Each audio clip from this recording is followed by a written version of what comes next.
Doy la palabra. I give the floor to the representative of Pakistan. Mr. President, we are compelled to respond to a state that cannot decide whether to masquerade as the world's largest democracy or expose itself as the world's largest factory of disinformation. Year after year, India drags its bundle of recycled falsehoods to this forum, but let me set the record straight. India has become the only country that practices state-sponsored terrorism as policy at home and abroad. Its hypocrisy is well exposed. It cannot hide anymore its aiding, abetting, and financing of terrorism in Pakistan, its covert terrorist networks across the region and the globe, and its reign of terror in Indian-occupied Jammu and Kashmir.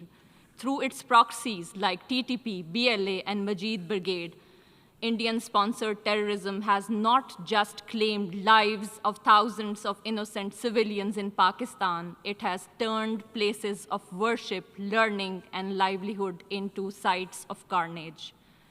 Pakistan's sacrifices in the global fight against terrorism have for long been recognized by the international community. This forum certainly needs no sermon from an aggressor, occupier, and perpetrator of state-sponsored terrorism.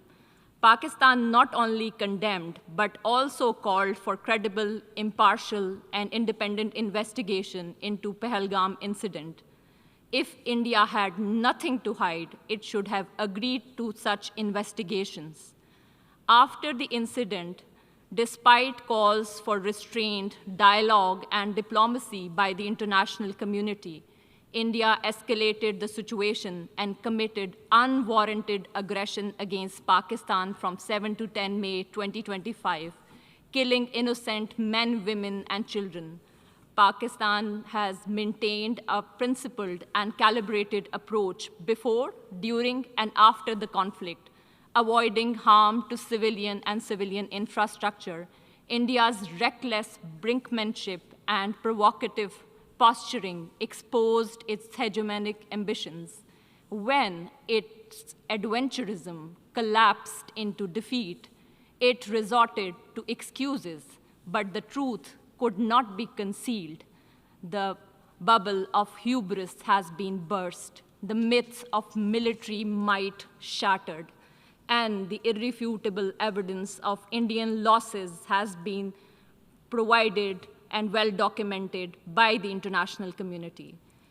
India's holding in abeyance of the Indus Waters Treaty has unmasked it as a blatant violator of international law. By weaponizing water, which is a lifeline for 240 million people of Pakistan, it has demonstrated that it is a state that threatens regional peace, denies millions right to water, and breaches the sanctity of a humanitarian treaty. Mr. President, persecution of minorities has become state policy of RSS-BJP dispensation. Muslims are lynched for their faith, Christians assaulted for their worship, Sikhs for their identity, and Dalits dehumanized for their caste. The world has not forgotten Gujarat, where thousands of Muslims were butchered under the state patronage. Delhi, when mobs rampaged while police looked away. Manipur, where hundreds were killed and thousands were displaced. India's record is written not only in blood, but also in words. Hateful rhetoric from the highest leadership, open calls for genocide, and a pliant media feeding bigotry. In incredibly intolerant India, Islamophobia today is institutionalized in law, normalized in politics, and glorified in the media. Beyond its borders, India bullies neighbors, blocks regional cooperation, exports violence abroad through extrajudicial assassinations, and funds proxies to destabilize the region. This is the face of new India. Islamophobia at home, aggression abroad. with Hindutva ideology at its core. Mr. President, while denial and distortions are India's chosen weapons, no fabrication can alter a simple truth. Jammu and Kashmir is not and has never been an integral part of India. The resolutions of the Security Council declared Jammu and Kashmir as a disputed territory whose final disposition shall be decided by a free and impartial plebiscite to be conducted under the auspices of the United Nations. To sustain its occupation, India has deployed 900,000 troops, turning Jammu and Kashmir into one of the most militarized zones in the world. The outcome is tragically consistent. Imposition of draconian laws and thousands of fake encounters, enforced disappearances, unmarked graves, custodial killings, systematic sexual violence, and regular media blackouts. Since 5 August 2019, India has accelerated its settler colonial project through unlawful demographic engineering in a territory where decolonization remains unfinished. Mr. President, unlike India, Pakistan is committed to peaceful coexistence, mutual respect, and regional stability.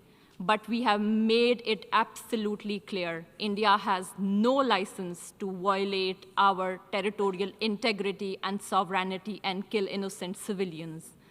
If aggression is imposed on us, we will respond, and we do that with courage, resolve, and strength, as we did in Operation Banyanul Marsoos. Pakistan will continue to expose India's hypocrisy, its occupation, double standards, denial of human rights to the Kashmiris, and its disinformation war. We will not let hollow rhetoric distract from the core issue. The people of Jammu and Kashmir deserve justice, dignity, and freedom by exercising their right to self-determination, and they shall have freedom one day. I thank you. Se levanta la sesión. The meeting is adjourned.